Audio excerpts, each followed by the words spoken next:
Stelele tac.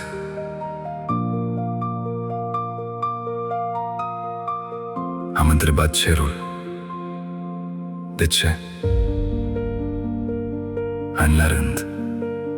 Dar într-o noapte am înțeles: stelele nu răspund. Ele doar luminează drumul. Nu mai număr regretele, le-am lăsat acolo unde dimineața înghite noaptea. Am încetat să caut vinovați, pentru că durerea nu alege tabere. Am iubit cum am știut, am greșit cum am putut și astăzi Mă iert. Poate unele iubiri nu sunt făcute să rămână, ci să ne învețe cum să iubim. Stelele tac, dar mă ascultă.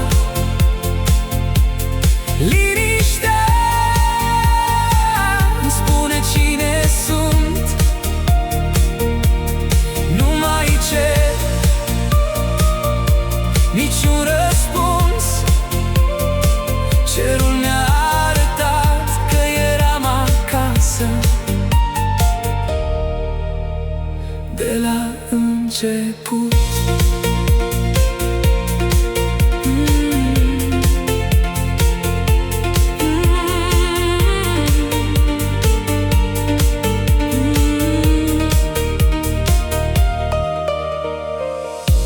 Dacă într-o zi ne vom întâlni, sper să zâmbim.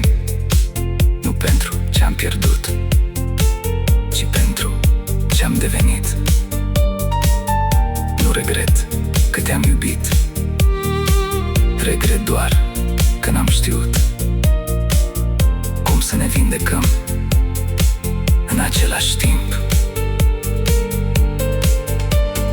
Poate în altă viață, sau poate în altă versiunea noastră.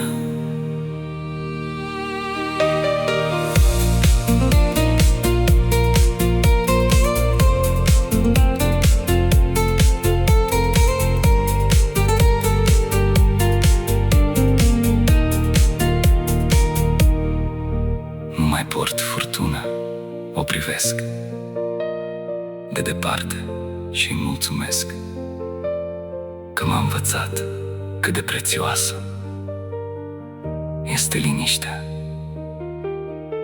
Respir fără teamă, fără vină, fără ură, doar cu recunoștință. Stelele tac, dar mă ascultă. Liniștea îmi spune cine sunt. Nu mai cer niciun răspuns. Cerul mi-a arătat că eram acasă de la început.